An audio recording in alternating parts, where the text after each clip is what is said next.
station activating the Houston Area Emergency Alert System at the request of the National Weather Service in League City with a severe thunderstorm warning for southeastern San Jacinto County, northwestern Liberty County, and south central Polk County until 7 a.m.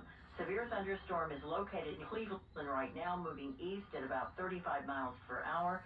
There are 60-mile-per-hour wind gusts and quarter-size hail. Hail damage to vehicles expected, wind damage to roofs, siding, and trees.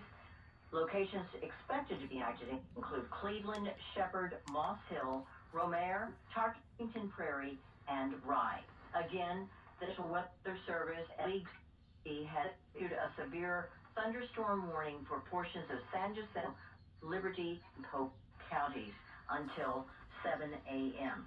This concludes activation of the Houston Area Emergency Alert System.